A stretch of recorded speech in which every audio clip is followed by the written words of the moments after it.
Sejam muito bem-vindos ao podcast Duas Natálias, o podcast onde a gente se propõe a trazer o conforto para conversas que são desconfortáveis. Eu sou a Natália de Campos, sou advogada, especialista em direito das mulheres, e hoje a gente vai bater esse papo nós duas Natálias.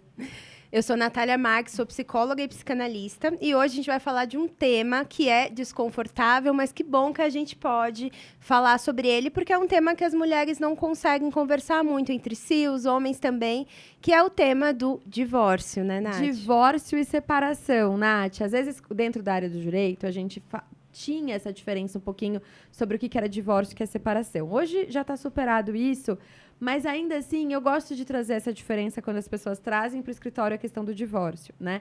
Porque eu costumo brincar que no judiciário a gente vai lidar com o divórcio. E na terapia, a pessoa vai lidar com a separação. Que são duas coisas que são difíceis, são complicadas, que precisam de uma orientação qualificada para ambas, mas que são assuntos diferentes. E por que é importante a gente falar disso? E a gente vai falar bastante sobre isso hoje. Porque eu gosto que a gente tenha um alinhamento de expectativa do que eu posso esperar da minha psicóloga e o que eu posso esperar da minha advogada. E para a gente começar esse assunto, eu acho que a gente tem que voltar um pouquinho na conversa.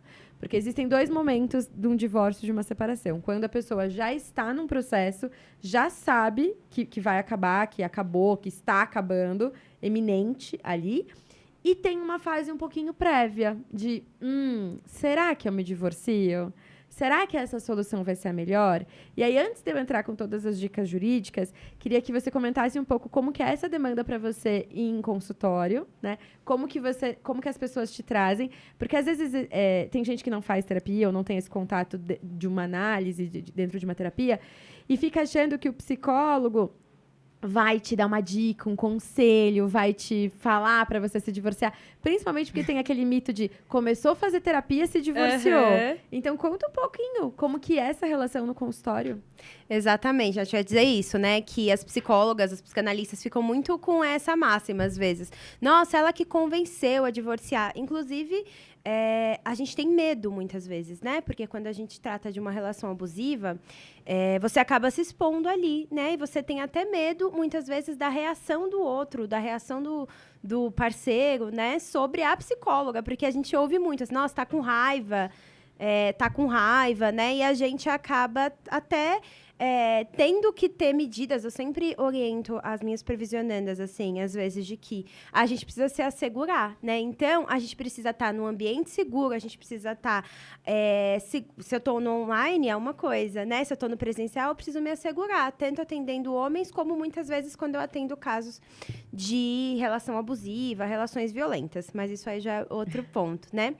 Mas, quando a pessoa chega, procura uma análise, procura uma terapia com demandas do relacionamento, não é sempre que ela chega já, eu vou me separar e é isso. Às vezes a pessoa chega, olha, eu quero me divorciar, não estou conseguindo fazer esse processo, mas eu sei que eu preciso me divorciar e eu preciso de ajuda. E aí a gente vai fazendo esse processo, né, de entender toda essa relação. Eu sempre digo assim, a gente tem que voltar lá no início, muitas vezes, né? Como é que vocês se conheceram? Como que essa relação se deu? Junto com toda a história da pessoa, para a gente entender onde foi os nós, o que aconteceu, né? E muitas vezes a pessoa não chega ali já com essa decisão. Muitas vezes, sim, uma pessoa vai fazer um processo de análise, vai fazer um processo terapêutico, não decidida a se divorciar, e no meio do processo ela percebe porque aquela relação estava ruim, tanto se for uma relação violenta, ela estava sofrendo muitas vezes violência e não estava se percebendo, ou aquela relação é ruim, é insatisfatória, e a pessoa não conseguia nomear essa violência, não conseguia nomear essa insatisfação. Ou ela estava ali normalizando. Então, é isso que eu tenho, né? Casou é para sempre. E aí você entra dentro de um processo de análise, de uma terapia, muitas vezes, e você começa a questionar todas as suas certezas. Mas por que tem que estar nessa relação? Né? Como você está se sentindo? Você realmente acha que faz sentido para você hoje? Quando que vocês se sentiram felizes? Então, você começa a entender na história da pessoa, né? Alinhar ali com o relacionamento com os pais, com a infância, para entender como está essa relação. Então, muitas vezes, no meio de um processo, a pessoa olha e fala, eu preciso me divorciar. E aí a gente vai acompanhando. Mas o psicólogo, o analista quem for, ele não convence ninguém a nada. A gente não convence ninguém a nada. A gente nem tem esse poder, ainda bem, né? Que nem queria ter.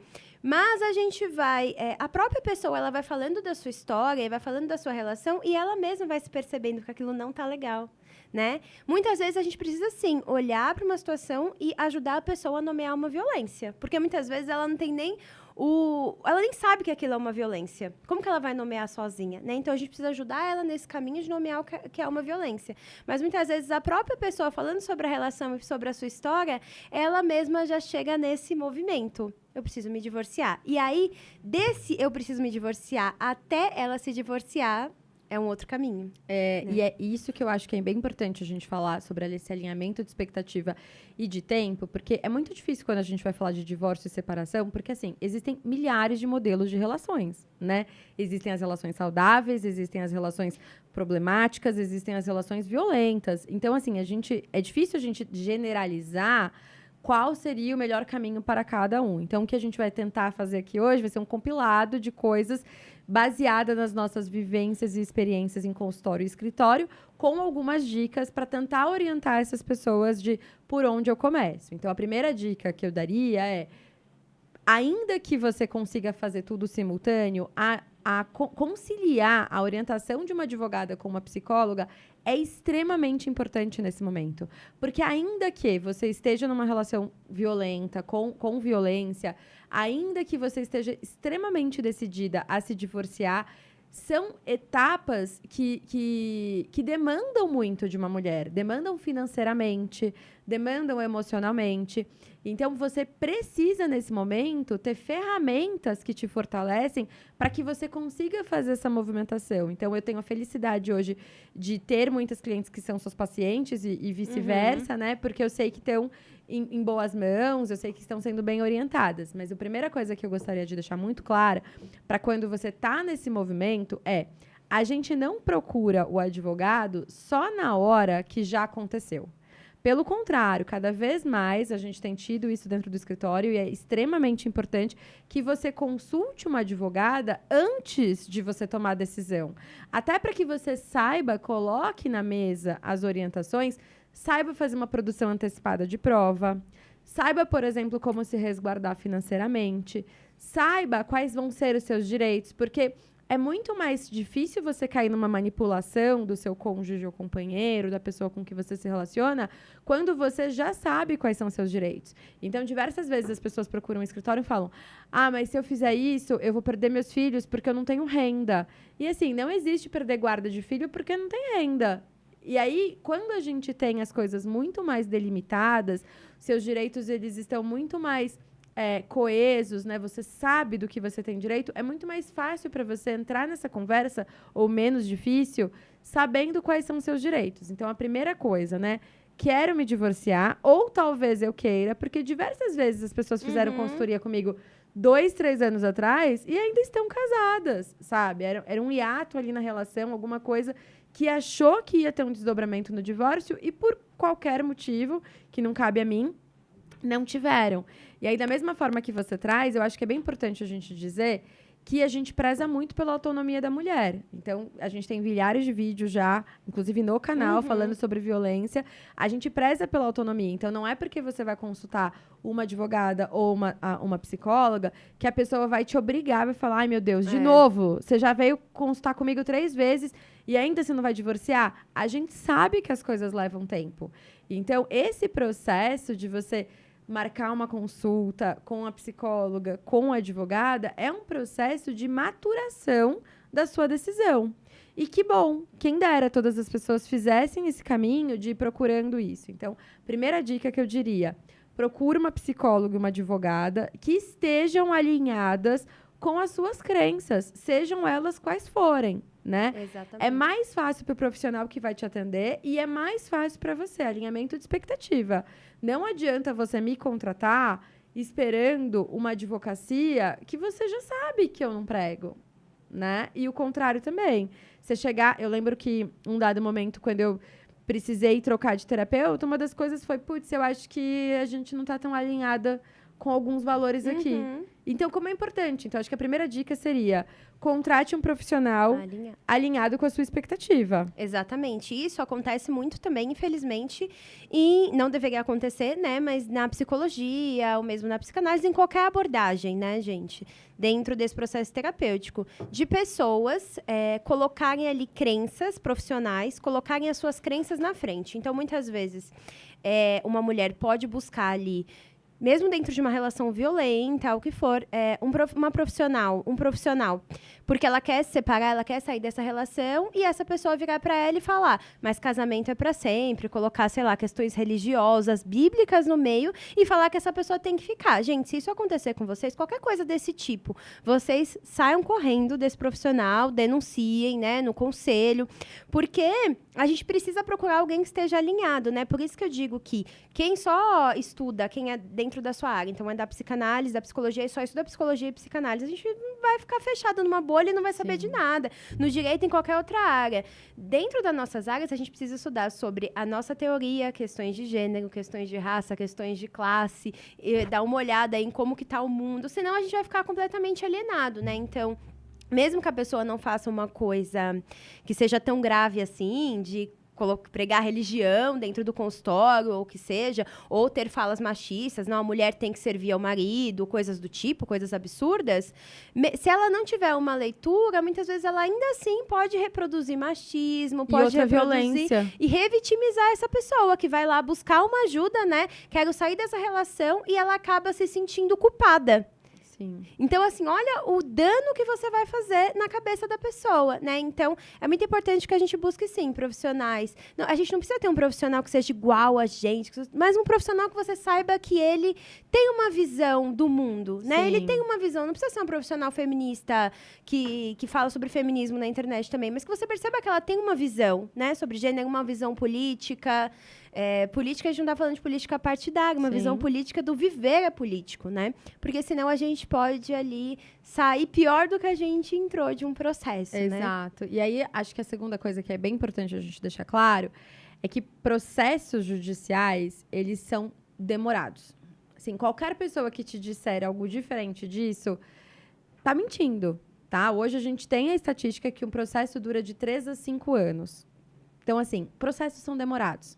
Não importa o quão diligente um advogado seja, o quão diligente seja o escritório que você contratou, processos são demorados. Então, é muito interessante, caso seja possível, você ter um lastro financeiro e de apoio emocional para que você consiga... É claro que a gente está falando de uma situação ideal, né? Se você está vivendo uma situação de violência, nem sempre, na maioria das vezes, inclusive, porque tem uma violência patrimonial envolvida, você vai conseguir ter esse lastro. Mas você precisa saber que processos são demorados, entende? Então, não dá para você entrar com uma ação esperando que em 1 ano vai ter vendido o apartamento, vai ter partilhado, vai ter sido feito tudo. Não, processos são demorados. E aqui eu vou até pedir uma licencinha, porque eu acho que vale a gente explicar como que funciona essa parte inicial de um processo de separação, um processo de divórcio, né? Porque eu acho que vale as mulheres se fortalecerem. E quando a gente diz isso, não é para desincentivar, pelo contrário, né? Cada vez mais a gente quer que as pessoas estejam nas relações porque elas querem estar, não porque elas dependem dessa relação. Por isso, inclusive, que eu sou tão militante do planejamento matrimonial. Mas como que funciona um processo? De quando você decide se divorciar, né? O mais importante é que a gente tenha provas. Porque dentro do judiciário não existe isso. Ah, mas todo mundo sabia. Ah, mas era evidente. Sempre foi assim. Não é. A gente precisa de provas. Por isso que a gente fala bastante para você fazer essa consulta prévia com o advogado, para você já ir coletando provas. Se você vive uma situação de violência psicológica, por exemplo, e você está tentando se fortalecer para sair dessa relação, é importante que você já tenha gravações, que você tenha fotos, que você tenha áudios, que tudo isso vá corroborando, vá criando um dossiê em relação a essa separação. E aí a primeira dica em relação a provas vai ser: cria um e-mail que não vai ficar logado em nenhum lugar. Esse e-mail não vai ficar logado no seu celular, esse e-mail não vai ficar logado no seu computador.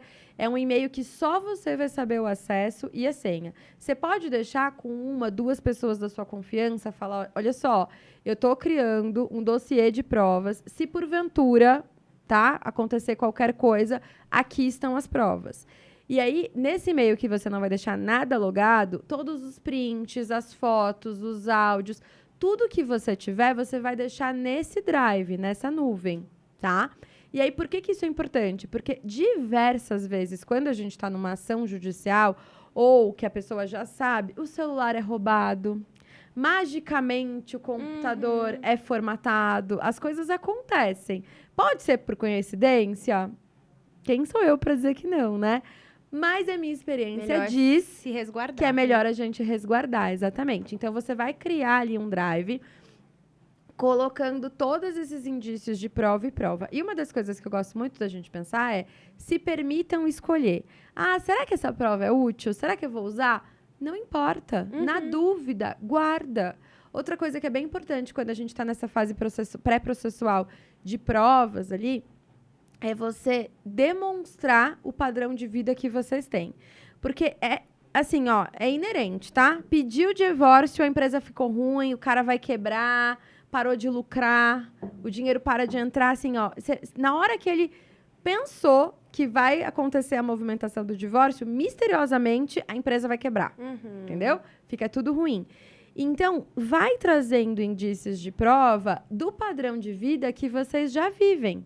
Se é ele quem banca a maior parte das contas, enfim, já vai guardando as notas fiscais, já vai guardando o comprovante. E aí, uma coisa que é muito importante é acesso ao documento. Enquanto vocês estão na mesma casa, você tem acesso a documentos que depois vai ficar muito mais difícil para você. Então, na dúvida, será que eu vou usar essa escritura? Será que eu preciso desse comprovante? Fotografa, anexa, organiza isso, já deixa ali. Natália, mas e se eu mudar de ideia? Não tem problema. Aí você não usa a documentação. Mas, na dúvida, deixa essa documentação organizada. Vai ser melhor para você, vai ser melhor para sua advogada. Acontece muitas vezes da pessoa chegar para a gente e falar assim, mas sim, tinha violência, sim, eu detecto isso. E aí a gente vai precisar pedir uma medida protetiva. Para a gente pedir uma medida protetiva, a gente precisa ter indício de prova. Precisa ter prova. Sabe? A gente sabe que a palavra da mulher ainda deveria ter um peso, mas ainda é muito desmoralizada, é muito descredibilizada. Sim. Então, você precisa ter essas provas, né? Então, como que vai funcionar um processo? Você vai se consultar com uma advogada, a gente vai entender o que você gostaria, se tem filhos, se não tem filhos, se vai ser judicial, se não vai ser, depois a gente fala um pouquinho mais sobre isso. Mas a primeira coisa que a gente vai precisar é saber o que você tem de prova. Porque pode ser muito óbvio, claro e lógico para a gente que você está numa situação de violência, que está acontecendo tudo isso, mas a gente precisa de alguma prova. Exatamente. Eu acho que isso, Nath, é importante no sentido de que, assim, especialmente a gente falando com as mulheres, né, na nossa socialização feminina, em geral, assim, mas isso pega muito na socialização feminina desse lugar de que se existe amor, se você ama a pessoa, você não pode desconfiar de nada. Então, a gente não precisa conversar sobre dinheiro. É só o amor. A gente não precisa... Nossa, eu vou desconfiar do meu marido? Eu acho que a questão não é a gente se colocar nesse lugar de desconfiar da pessoa. Mas eu entender que eu não posso confiar completamente em ninguém. Como que eu vou confiar completamente em alguém? E pode ser, como a Nath falou, que vocês não precisem dessa prova nunca. Mas você precisa ter. Porque a gente não sabe como uma pessoa vai se comportar durante toda a vida e muitas vezes, sim, as pessoas mudam o comportamento no processo de divórcio porque elas estão magoadas, né? Elas estão sofrendo. Mesmo em uma relação que não foi abusiva, a relação inteira, muitas vezes a gente vê casos em que a outra pessoa não colaborou em nada no divórcio e uma relação que era uma relação saudável. Mas aí ela tá chateada, enfim. E aí, que provas que você tem? Como é que você se resguarda? Então, eu acho que a gente precisa trabalhar essa crença. Primeiro, assim, né? Eu acho que tem outro fator dentro disso, que é algo que a Colette Dowling fala muito no Complexo de Cinderela, já uma dica aí de leitura, né?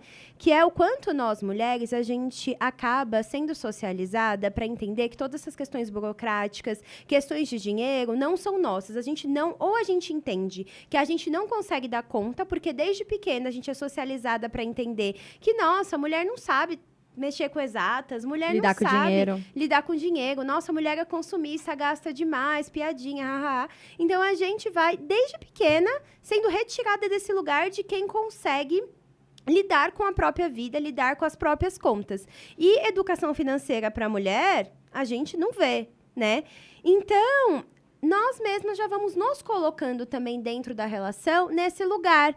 E aí, a gente vê N casos. Quem escuta Picolé de Limão, então, né, do Não Inviabilize, N casos. Mas, assim, na vida, a gente vê vários casos de mulheres que nunca viram o contrato da casa, né? Então, assim, você tem uma casa, você deu um dinheiro, tá ali, mas você nunca viu o contrato, você nunca viu se aquilo tá no seu nome, você não assinou nada e você não pediu para conferir, né? Então, N situações nas quais a gente entende que eu tenho que deixar tudo na mão daquele homem porque ele sabe resolver e eu não. E, às vezes, eu tô mesmo totalmente sobrecarregada, porque enquanto a gente entende que toda a parte burocrática do dinheiro tem que ficar para os homens, também a gente é socializada para entender que toda a parte do cuidado é para gente, né? Cuidado com ele, cuidado com os filhos, cuidado com qualquer pessoa da família que ficar doente, cuidado, gerenciar a agenda, se preocupar, se tem que comprar um presente para o amigo do cara, às vezes tem que ser a mulher que fica nesse lugar, tem que ser não, né? Colocado para que a gente fique. E aí você acaba estando tão sobrecarregada que você acaba mesmo deixando na mão dele, né? E aí, a Nath pode até dizer mais depois, né? Mas assim, eu já vi muitos casos de mulheres que chegam no processo de divórcio e se surpreendem muito. Com ver que a vida toda ali, que elas não têm nada, que o cara, sei lá, colocou no nome de uma parente, de outra pessoa, né? Retirou. E durante aquela relação, às vezes, de 15 anos, você nunca viu. E aí, o que você vai fazer agora, né? E sem contar que muitas vezes você também não se preparou financeiramente durante aquela relação, né? Então, a gente sabe que muitas mulheres não trabalham, o que não está errado, mas a gente precisa ter alguma reserva financeira. Precisa ter acesso, né? Eu acho que cada vez mais a gente está vendo isso no escritório. O casamento é um dos lugares mais perigosos para as mulheres, tá? Então, assim, dentro de uma relação de casamento, é um lugar extremamente perigoso para a mulher, porque não tem nada que garanta a essa mulher nada, entendeu? Porque a gente vai pensar assim, e eu acho que isso é bem importante da gente falar, porque é uma coisa que tem me chamado muito a atenção e que eu já até convidei Juliana pra gente escrever sobre, porque é uma coisa que tá em alerta aqui pra mim. Não existe um regime de bem que seja seguro para as mulheres, não existe. E aí, tem mais um problema. Como a gente não tem o hábito do planejamento matrimonial, quando as pessoas casam, têm uma união estável, se você não escolhe um regime diferente do pactuado, se você não pactua um regime diferente, o regime de bens que você vai escolher, que vai ser posto pela lei, é o comunhão parcial de bens. O que isso significa? Significa que tudo que você construir na constância da relação vai ser dos dois. Até aqui, parece que é uma boa ideia, porque você fala, peraí, eu não estou trabalhando, tudo bem, a gente está comprando um apartamento, um carro, a empresa dele está boa, a carreira dele está tudo bem, porque a gente tem um regime de comunhão parcial de bens. Então, metade do que a gente está construindo é meu. Só que a gente tem dois problemas aqui. E, assim, dois alertas. O primeiro problema tá no nome dele? Tá no seu nome? Tá construindo aonde? Porque não existe para a justiça, assim, é praticamente meu, só tá no nome da minha mãe. Não, entendeu? Então, não é. Quem tem a posse, quem tem o direito, é quem é o titular do documento. Então, a primeira coisa que você precisa se resguardar. Todas essas coisas que estão sendo compradas, carro, casa, apartamento, de fato tá no nome de vocês dois? Porque, gente, não existe, tá? Se você é casado, você precisa assinar. Você precisa assinar com a pessoa as compras e vendas. Então, primeiro alerta que você precisa ficar. Então, tudo bem, mas para onde está indo esse dinheiro? Se porventura você não trabalha, tá?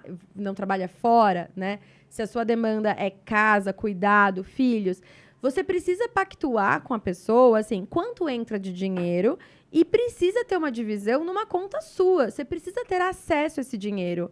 Se acontecer alguma coisa amanhã, você consegue sacar esse dinheiro? Porque se você não consegue sacar o dinheiro, ele não é seu. Ah, Natália, mas a lei não diz que é comunhão parcial? Só que esse processo vai sair daqui 5 anos. Até lá, esse dinheiro... E como que você se mantém até então? Entendeu? Você precisa ter um acesso a um dinheiro. Então, façam combinados. Olha, a renda da casa é 2, 5, 8, 15, não importa, tá? As contas da casa é X. O que sobra, tanto é meu, tanto é seu. a gente precisa ter essa conversa. Porque se o dinheiro é nosso, eu preciso ter acesso a ele. Se eu não tenho acesso a esse dinheiro, ele não é nosso, ele é seu. Existe dinheiro nosso que o cara controla cada centavo e que você não tem consegue. acesso nenhum, né? Se Você não sabe nem quanto o cara ganha. Não, e assim, a gente tá falando só do divórcio, mas se esse homem morre amanhã, você vai ter acesso a esse dinheiro? Você consegue fazer essa gestão, pagar a mensalidade da escola, o condomínio? Você tem acesso a essa conta? Isso é uma coisa super importante. A segunda coisa muito preocupante em relação à comunhão parcial de bens é que a gente está pensando em divórcios e separações dentro de uma idade, dentro de uma situação em que a pessoa ainda consiga ter uma atividade, voltar para o mercado de trabalho, enfim. Só que a gente pode pegar um exemplo de um casal que se divorcia com 70 anos, por exemplo, tá? Então, vamos dar um exemplo aqui de uma mulher que vai se divorciar com 70 anos em um tratamento oncológico, por exemplo, porque a gente sabe que os homens abandonam as mulheres na função do cuidado, né? Quando a mulher passa a demandar cuidado, a gente é abandonada. Então, vamos colocar um exemplo aqui. Você com 70 anos, fazendo um tratamento oncológico, por exemplo, vamos se separar, mas não tem problema. Metade de tudo é meu. Só que isso é um processo judicial para definir o que é metade. Metade de tudo, o quê? Entendeu? Porque aí começa a levantar o patrimônio. Metade de tudo o quê? Você tem direito à metade, mas até a gente descobrir o que é o tudo, a gente está falando de 2 anos. E como que você vai se manter nesses próximos 2 anos? E aí tem uma coisa que a gente tem que deixar claro. Quem tem dinheiro tem poder, gente.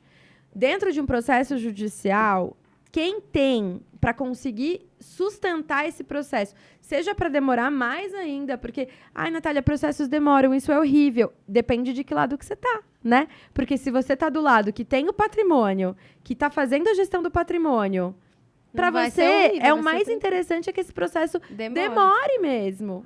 Porque você vai forçar um acordo, a pessoa vai começar a ficar cansada, e aí vai ser, o que você prefere? 50 mil agora, mês que vem na sua conta, ou 1 milhão daqui 5 anos. E você vai estar desesperada, que você não tem como escolha. Se sustentar, e você perde. Você perde. Então, por que a gente vê tantos acordos ruins sendo feitos? Porque a pessoa não tem fôlego. Não tem fôlego. Então, assim, a primeira coisa, dentro de um relacionamento, dentro de um casamento, a gente precisa ter essas conversas desconfortáveis. Porque são as conversas desconfortáveis que garantem o nosso conforto dentro da relação. E desde o início, né, Nath? Eu acho que, assim, é algo que a gente precisa falar desde o início e Você começou uma relação, já puxa esse papo do dinheiro, como que a pessoa se planeja, como que ela lida com você, com o seu trabalho, com você ganhando dinheiro, com você ascendendo profissionalmente, com o dinheiro dela, com relação a filhos. Porque você precisa saber, se a pessoa reagir mal, se você perguntou de dinheiro, a pessoa quiser saber, ela reagir mal, gente, você quer casar você já com tem essa um pessoa? alerta, você não pode casar com a pessoa sem saber sobre isso. Tinha até aquela trend, né? Não case antes de saber. E é isso, assim, se você não teve um papo sobre dinheiro com a pessoa e vocês estão casando, porque às vezes é isso, né? O casal tá lá, seguindo a sua vida, então, em um movimento de namoro. Aí não tem coisas juntas, né? Às vezes a pessoa não tá comprando apartamento junto, não tá fazendo nada, tá vivendo a vida. Então, assim, você não sabe. E aí você vai casar e você vai ter uma surpresa, você não sabe o que aquela pessoa pensa sobre aquilo. Pode acontecer de vocês conversarem e a pessoa depois mudar, fazer outra coisa diferente, mas muitas vezes conversar já acende vários sinais de alerta, sim.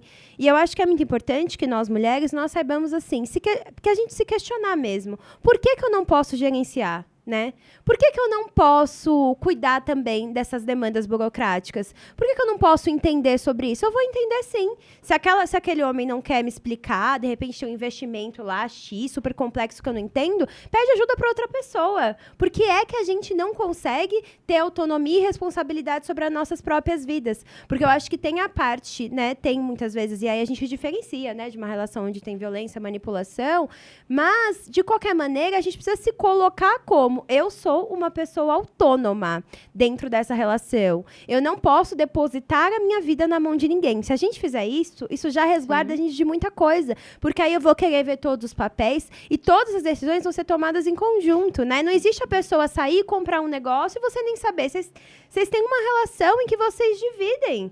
Né? Se essa é a premissa do casamento, né? Se essa é a ideia que a gente tem de casamento, o casamento é dividir a vida com o outro. Dividir a responsabilidade, dividir o universo ali que a gente vai colocar dentro da vida 2. Se a premissa é essa da gente dividir, então a gente precisa tomar essas atitudes. E ainda que no final da linha seja, tudo bem, tá? Você vai pegar esse valor aqui e vai cuidar desse investimento XYZ. Mas a gente não faz uma prestação de contas. Dentro de qualquer relação, a gente não faz uma prestação de contas de, olha, era isso aqui que a gente tinha combinado. Eu mudei de ideia em relação a isso aqui. E é muito importante. E aí, eu acho que vale muito a gente trazer, e eu até vou pontuar aqui, que eu não lembro se foi no ano passado, ano retrasado, a gente viu, né, toda a repercussão que teve o caso Lara Nesteruk com o ex, que foi muito, para mim, como advogada, foi muito simbólico e vendo a cada momento da história. Porque era uma pessoa que tinha um discurso de sair não é uma opção. Mas homem que tem que cuidar disso. Mas você casou com banana porque o homem que eu casei que cuida do financeiro. E a gente viu o golpe, né, que a gente nem sabe mensurar, enfim, mas pelo que ela expôs nas redes sociais, o tamanho do golpe que ela tomou. Então, pra gente tomar cuidado, assim, mas fulano não faria, ou faria. Você não sabe. Não importa, na verdade. Você na não sabe dúvida, nem tudo sobre você. Como é que você isso. vai se comportar? Você não sabe nem o que você... Porque tudo depende, né? De repente, você tá numa relação com uma pessoa, você descobre que o cara tem um filho fora que você nunca nem tinha ouvido falar. Tá puta com o cara. Você vai querer prejudicar essa pessoa. Então, acho que o importante é a gente conversar sobre... Quando eu vi essa trend, né? De, não case antes.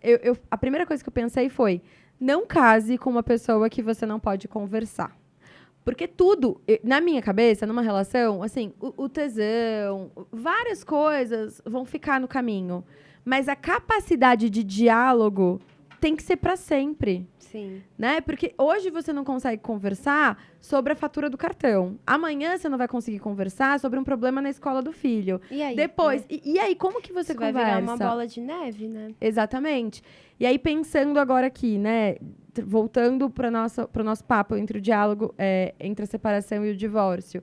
Quando a pessoa faz essa movimentação. Na maioria das vezes, eu sinto, né? E você falou brilhantemente, eu repito isso sempre também, que uma vez eu vi um professor dizendo que se você é um criminalista e na sua biblioteca você só tem livro de direito penal, você não sabe nada sobre direito penal.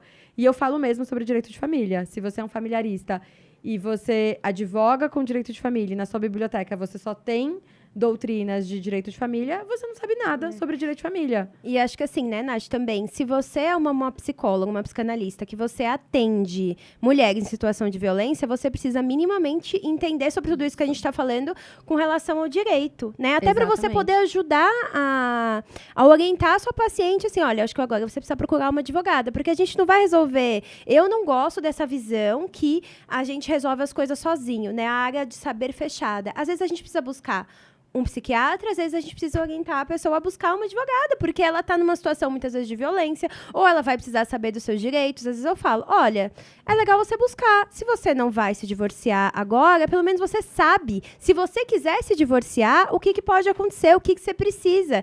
Então, eu acho que assim, a gente precisa minimamente entender todos esses processos para ajudar, porque se a gente não está atendendo, especialmente mulheres vítimas de violência, e não sabe nada sobre o processo jurídico, tudo isso, assim, a gente acaba ficando ali isoladas numa bolha e não conseguindo ajudar, e colocando o paciente em risco. Exatamente. Porque a gente já teve relato no escritório de uma pessoa que está numa situação de violência muito grave, acendeu muitos alertas pra gente, e uma das coisas que a pessoa trouxe foi, eu acho que eu não vou entrar com isso agora, porque minha terapeuta acha que eu não tô forte o suficiente para conseguir sair dessa relação.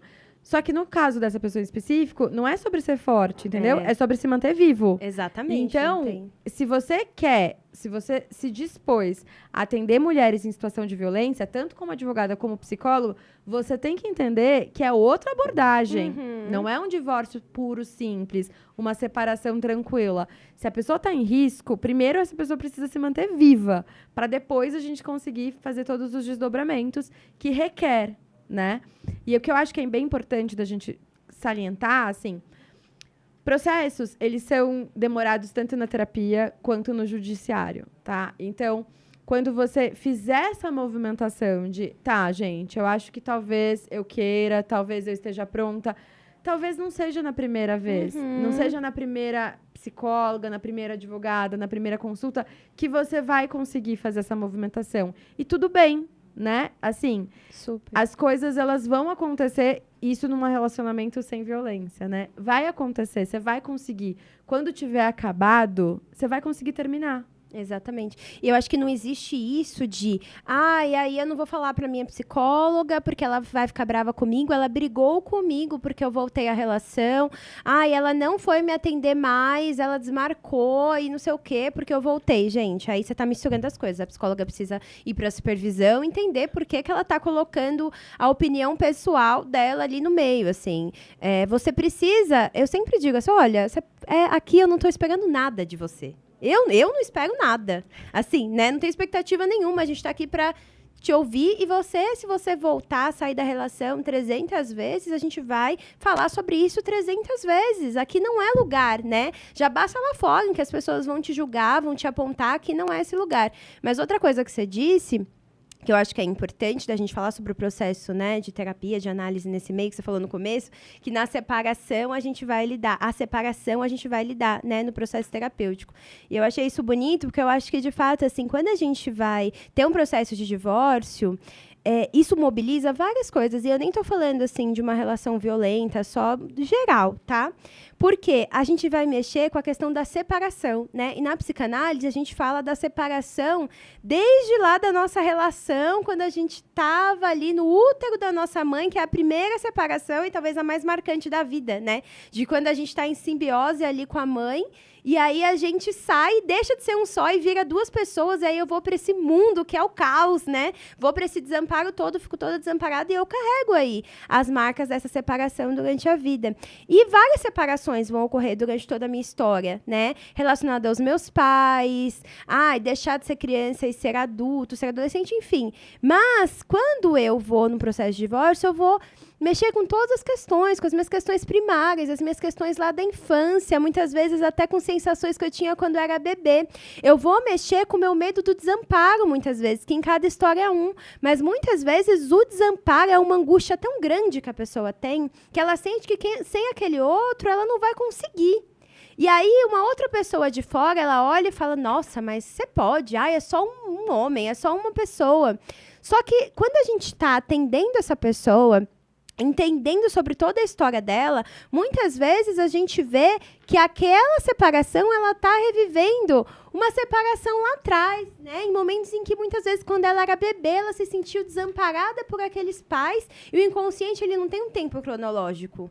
Eu sinto agora e eu revivo a sensação, mesmo que eu não tenha memória do que eu vivi lá, sei lá, no útero quase, sabe? Então, é muito importante que a gente entenda que um processo de divórcio, ele vai mobilizar tudo dentro da gente, né? E aí a gente vai ter que revirar tudo na nossa história. E aí cada um, né? Tem gente que não vai ter essas questões, vão ser outras questões. Mas a gente vai ter que, com muita paciência, muito cuidado. E como a Nath falou, né? Às vezes vai demorar muito tempo, cuidar de todas essas feridas, entender efetivamente como vai ser minha vida sem aquela pessoa, me fortalecer para conseguir ter objetivamente uma vida sem aquela pessoa. Me fortalecer, a gente fala, né, de fortalecer o eu. Então, eu entender verdadeiramente ir num processo, que é uma coisa que não acontece de um dia para o outro, me fortalecendo para eu, de verdade, conseguir olhar e dizer, eu consigo. Né? Eu não estou sozinha, tem outras pessoas, buscar essa rede e eu mesma consigo me estruturar, estar fortalecida o suficiente para entender que a minha vida não é alinhada com aquela pessoa, porque muitas pessoas vivem fusionadas, né? Estão numa relação e vivem fusionadas, você sente que você só é com aquela pessoa. Então, quando você perde aquela pessoa da sua vida, você às vezes não sabe, e especialmente uma relação abusiva, você não sabe quem você é. Você tem que verdadeiramente consultar tudo, entender quem você é agora, o que você faz, como é que você vive, você se vê sob os olhos do outro. Então, a gente tem que cuidar de todas essas separações de uma vida, né? Não é ali, então, às vezes a pessoa vai, né, procura a gente, eu acho curioso. Eu vim aqui com uma questão pontual. Nunca é uma questão pontual, gente. Uma questão pontual não existe dentro do processo de análise, porque aquela questão pontual tem a ver com tudo na sua vida. Então, a gente precisa cuidar de todo esse movimento, se fortalecer, sem pressa, no tempo da pessoa, para conseguir sair. E num processo jurídico também não existe uma questão pontual. E aí eu acho que é importante a gente fazer. Eu acho que a coisa que eu mais tenho falado é alinhamento de expectativa. Eu tô ficando até. Sabe aquelas bonequinhas que se aperta e fala alinhamento de expectativa? Eu tô sendo essa pessoa.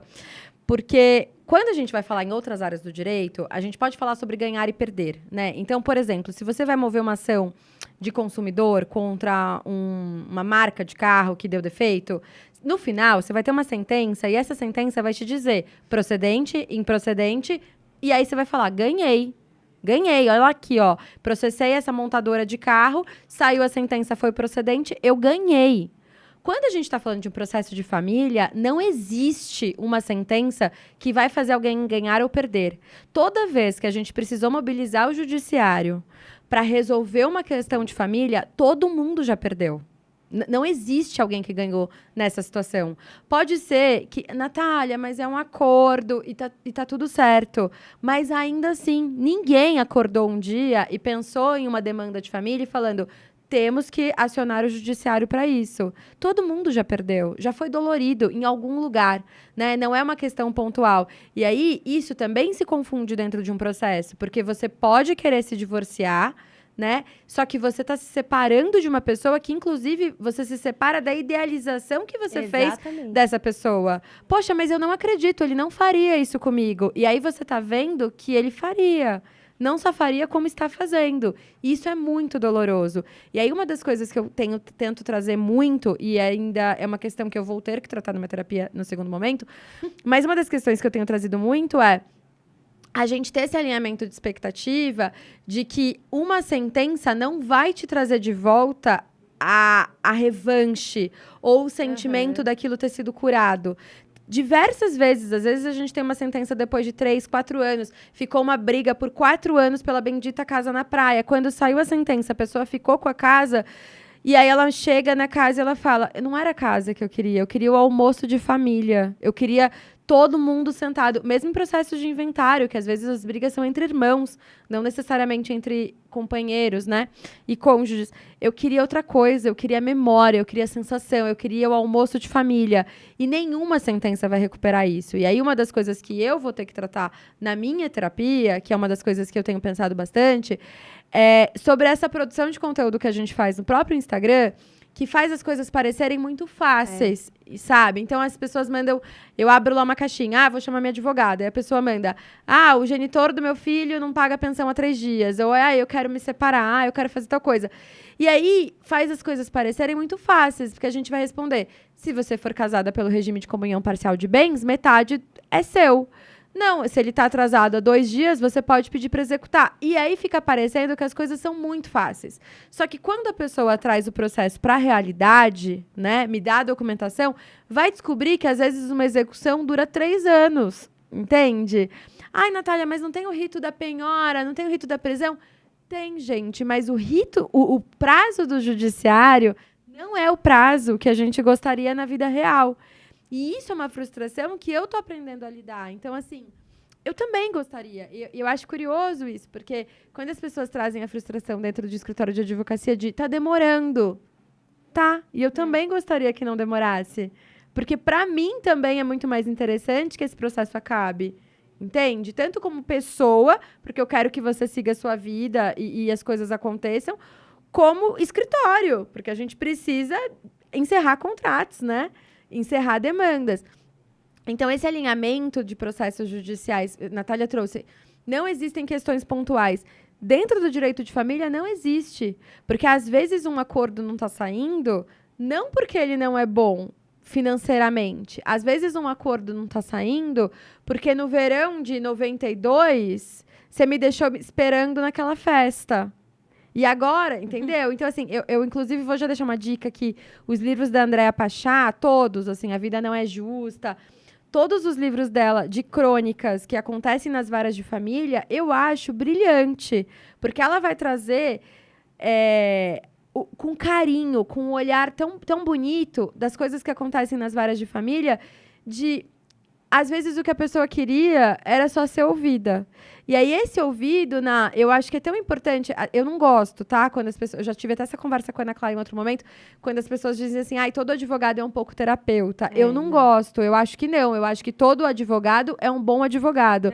Porque se a função da escuta, né? Eu acho que é desmerecer o trabalho do terapeuta, Sim. que é uma outra escuta. Toda a profissão, eu sou um pouco psicóloga. Não é. Exato.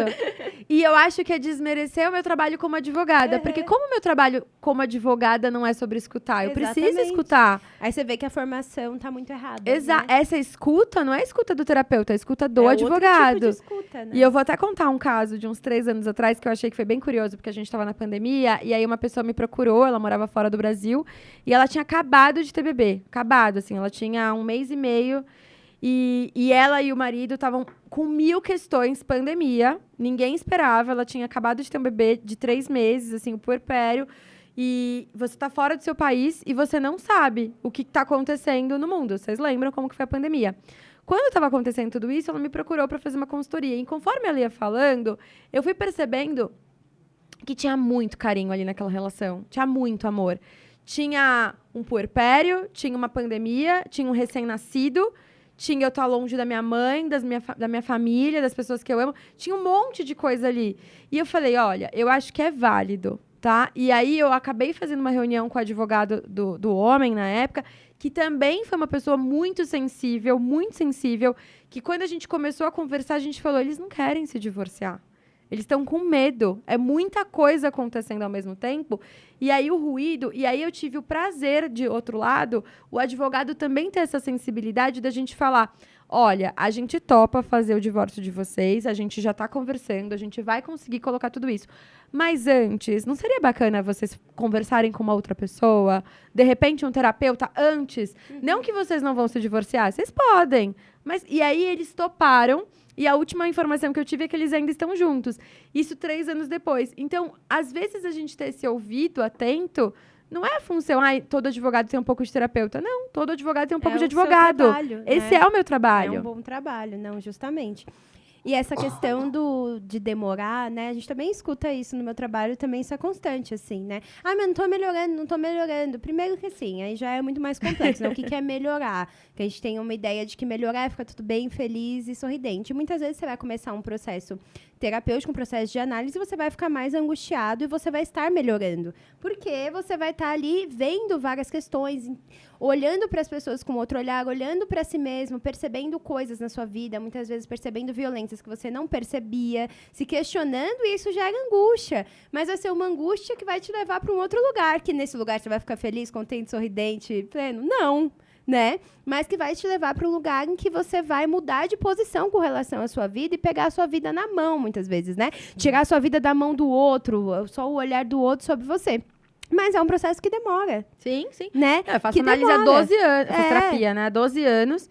E acho que lá pelo 3º, 4º ano, teve uma hora que eu falei, cara, eu queria nunca ter começado, entendeu? Porque eu abri a caixa de Pandora aqui, e é isso, a angústia e tudo mais. Mas aí depois você vai entendendo outra relação com a terapia, outra relação. E aí você vê que não é um processo linear, não, né? Zero. E não vai melhorar assim, né? E o que é melhorar, enfim, de um dia para o outro. Mas outra coisa que você falou que eu acho que é importante, que também gera angústia, muitas vezes, nesse processo de divórcio, enfim, de términos de relacionamento em geral, a gente está focando no divórcio aqui, é você se desprender desse olhar narcísico, como a gente fala, de que essa pessoa fez isso comigo. Você conseguir validar isso. Muitas vezes a gente fica tentando mudar essa realidade porque, além de tudo, além da frustração sobre o outro, de tudo isso, você não consegue aceitar que você não viu.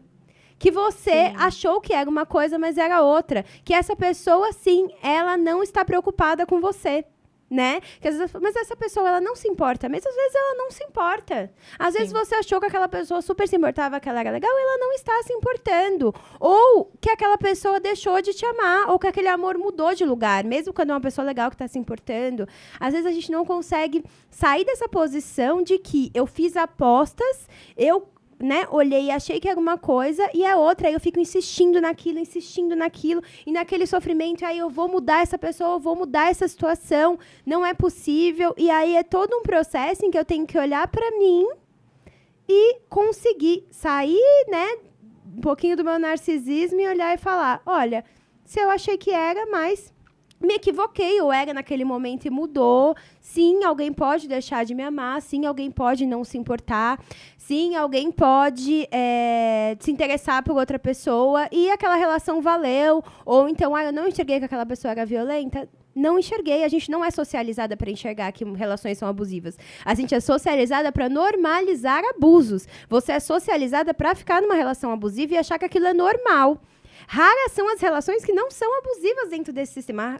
Tudo bem, né? Raras não. Mas, assim, eu digo assim, a gente pode entender que num sistema patriarcal, a gente é socializado para relação abusiva. Não ter uma relação abusiva é sair da ali, né, de todo o que o sistema prepara para você. O sistema prepara para que as relações sejam abusivas. Por isso que é tão importante, né, Ná? Assim, a gente pode gravar um episódio só disso, porque eu acho que é válido, mas é por isso que é tão importante, eu falo cada vez mais. O único motivo para você estar dentro de uma relação tem que ser porque você quer estar dentro dessa relação. Você não pode ficar numa relação porque você tem medo de sair. Você não pode ficar numa relação porque a sua crença religiosa te coloca isso. Você não pode ficar dentro de uma relação porque se você sair, você não tem como sobreviver financeiramente. O que tem que te manter numa relação é a vontade, é o desejo. E eu digo que não é nem o amor, porque pode ser que tenham pessoas que não se amam, mas querem ter uma relação. E aí, não é um problema meu. Ou que se amam, mas a relação não tá funcionando, mesmo se amando, Exato, mas elas querem estar naquela relação. Então, a vontade tem que ser o norte de uma relação saudável. E por isso que eu insisto tanto, principalmente para mulheres, né? Porque assim, Natália, mas homem não pode fazer planejamento matrimonial? Claro que pode, mas os homens, eles têm um código civil inteiro garantindo os direitos deles. Então, é muito importante, como mulheres, como pessoas que já são, né, descredibilizadas, já têm, enfim, todas as questões que a gente levantou aqui, é muito importante para vocês, mulheres, vai se casar, consultem uma advogada. E aí, mais uma vez, eu vou frisar isso, porque o casamento, ele não é um lugar seguro para a mulher, mas existe um lugar pior, que é a união estável. União estável tem que ser formalizada em cartório. Não existe, ele é praticamente meu marido, é namorido, a gente é praticamente casado, a gente é namorado e mora junto. Não existe isso. A união estável é um lugar muito, muito inseguro para as mulheres. E aí é importante a gente dizer que todos os casamentos eles vão acabar. Todos, sem exceção. Ou vai ser no divórcio, separação, ou vai ser na morte. Não é? Assim, vai acabar. Então, a gente precisa ter essas conversas desconfortáveis, essas conversas indesejáveis, digamos assim, porque é isso que garante o diálogo dentro de uma relação. Vai se casar? Tem que conversar. Ah, e se eu engravidar? Eu sou autônoma. E se tal coisa acontecer? A gente trouxe a questão da união estável, da separação, da comunhão parcial de bens. E uma das coisas que vale pensar é, se você tem uma comunhão parcial de bens, né? E aí você abre mão da sua carreira. Tudo bem, metade das coisas do patrimônio, vamos falar numa relação super saudável, super, nada de errado. Tem um patrimônio ali classe média, tá? Um apartamento, um carro, vou colocar que tudo valeria 1,5 milhão, por exemplo. Na hora do divórcio, você vai ficar com 750 mil, ele vai ficar com 750 mil. Não tem nada de errado nisso, é o que a lei prega. Só vai ter um adendo. Nesses últimos 15 anos que vocês ficaram juntos, a carreira dele seguiu em ascensão. E a sua não. Mesmo que você não tenha aberto mão da sua carreira, mesmo que você tenha continuado trabalhando, quantas vezes a escola ligou para avisar você que tinha que buscar mais cedo? Quantas vezes as demandas do cuidado caíram no seu colo e você não pôde programar uma viagem? Você não pode se candidatar. Tem estudos que mostram, né, que as mulheres chegam no máximo até o mestrado. Depois do mestrado, o doutorado, o pós-doutorado, eles são ocupados majoritariamente por homens. Não é uma coincidência. E eu acho que nesse boom que a gente tá nas redes sociais, dessa coisa de voltar à esposa tradicional, esposa troféu, eu fiquei horrorizada esposa com troféu, isso. E tem isso da esposa troféu e tem essa ideia da esposa tradicional mesmo, né? De que existe um boom aí de dizer que a gente precisa retornar, que é o boom do conservadorismo que já vem tomando aqui no Brasil há muito tempo, né? Com o último governo a gente viu e tudo mais.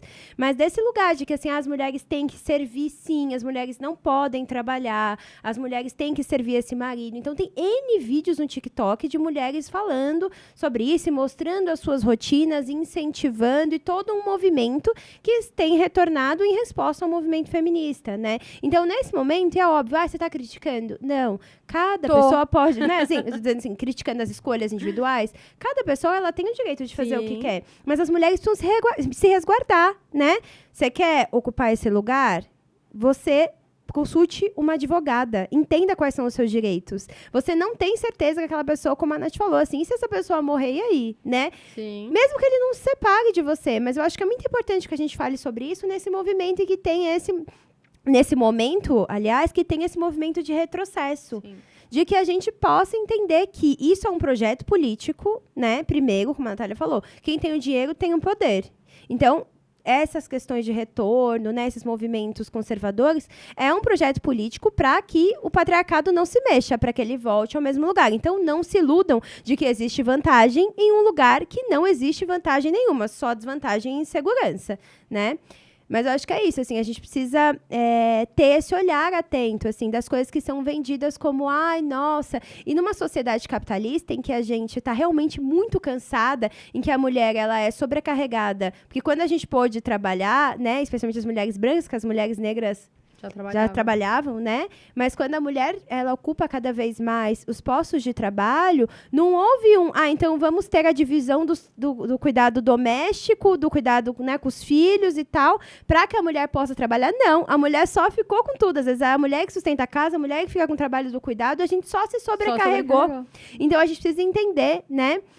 Por muitas vezes esses discursos, eles pegam as mulheres justamente também por esse lugar do cansaço, a gente entende. Mas entenda que se é vendido como vantagem, não é nenhuma vantagem para você. É um projeto político para te deixar insegura, né, e vulnerável.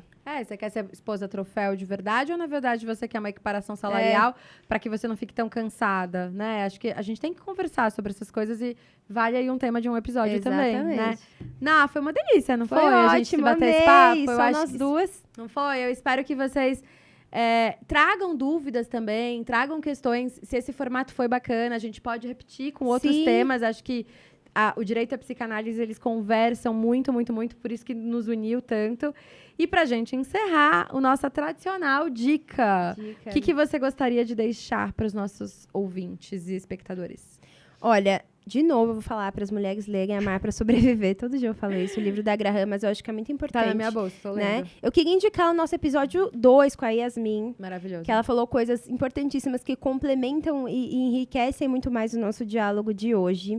Queria indicar o podcast de novo, né? O outro podcast da Deia, Não Inviabilize o Picolé de Limão, que ela tem várias histórias que eu acho que é super importante, que alerta mulheres, assim, sobre várias e várias histórias disso que a gente está falando, sobre vários golpes que mulheres tomaram, questões financeiras, tem N situações que você fala assim, gente, não é possível. E aí, acaba abrindo, né? Deixando a gente mais atenta para inúmeras situações que podem acontecer. Então, de pronto, acho que é isso. Bom, eu vou fazer várias dicas hoje, como sempre, né? Nunca me limito. Acho que eu vou reforçar a Andréa Pachá. Acho que todos os livros da Andréa Pachá, que ela traz as crônicas do que acontece numa vara de família, eu acho que é uma belezinha, assim, para começar a entender como são os processos e como nem tudo é sobre o direito. Tem um livro também da Simone e da Priscila, eu vou deixar depois na descrição, porque eu não estou lembrando, mas é um pequeno manual do divórcio, que Simone é psicóloga e Priscila advogada, e elas lançaram esse livro do Pequeno Manual do Divórcio. Eu acho que é um livro bem bacana, não sei se está atualizado, mas vale dar uma olhada também, acho que é bem válido. E eu vou indicar 2 filmes que eu acho que eles conversam e dialogam com tudo que a gente conversou, que é o História de um Casamento. Eu acho que vale muito assistir esse filme e entender a complexidade de um término e de uma relação que acabou, né? E Anatomia de uma Queda, Nossa, né? Sim, não tem como, que é a resposta para a história de um casamento. Tem aquele monólogo ali, aquela discussão que estourou e viralizou, que é a resposta. Eu acho que são essas coisas por agora. E, por fim, assim, mas não menos importante, acho que o mais importante, Se cerquem de profissionais qualificados e alinhados com o que você deseja, tá? E façam um alinhamento de expectativa. Nem tudo é culpa do advogado e da psicóloga. Na verdade, a maioria das coisas não são. Pois é. Mas é isso, gente. Se inscreve no canal. Não esquece de pedir pra gente, falar se vocês gostaram, pedir outros temas. E semana que vem nos vemos, como toda quinta. Às Estaremos 8. juntos. Toda quinta às 8 aqui no YouTube. Um beijo, Tchau, gente. gente. Um beijo.